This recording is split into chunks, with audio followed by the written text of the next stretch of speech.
अफ़सोसनाक breaking news असां share कराया आहियूं। सिराड़ी वेझो पुरस्कार गोली लॻण सबबि नौजवान फ़ौत थी वियो आहे। ॻोठु रसूल बख़्श लेखे में पिस्टल जी गोली लॻण सबबि 25 वरनि जो नौजवान अब्दुल सलाम लेखी पुटु ग़ुलाम खज़रा लेखी फ़ौत थी वियो आहे।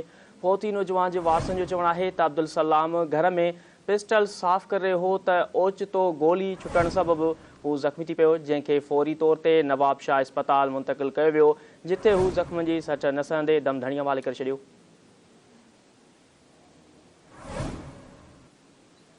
अफ़सोसनाक ब्रेकिंग न्यूज़ असां शेयर कया आहियूं। सिराड़ी वेझो पुरस्कार गोली लॻण सबबि नौजवान फ़ौत थी वियो।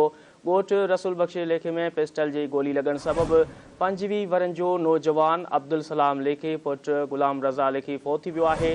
फ़ौती नौजवान जे वारसनि जो चवणु आहे त अब्दुल सलाम घर में पिस्टल साफ़ करे रहियो हो त ओचितो गोली छुटण सबबि हू ज़ख़्मी थी पियो, जंहिंखे फ़ौरी तौर ते नवाब शाह इस्पताल नियो वियो, जिते हू ज़ख़्मनि जी सट सहंदे फ़ौत थी वियो।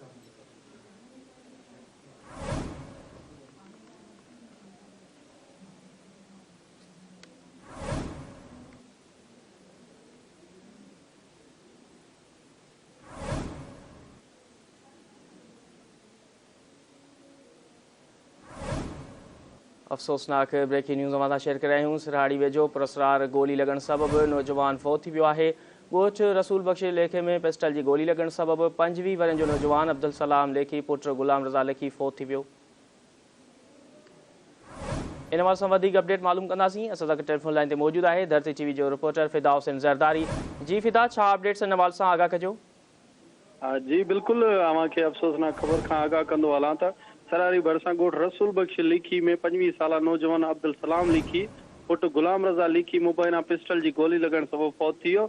फ़ौती जी सौट मोहम्मद हुसैन राब्तो करण ते ॿुधायो त अब्दुल सलाम घर में पिस्टल साफ़ करे रहियो हो त ओचितो गोली छुटण सबबि हू ज़ख़्मी थी पियो, जंहिंखे फ़ौरी तौर ते नवाब शाह इस्पताल नियो वियो, जिथे हू ज़ख़्मनि जी सट न सहंदे फ़ौत थी वियो।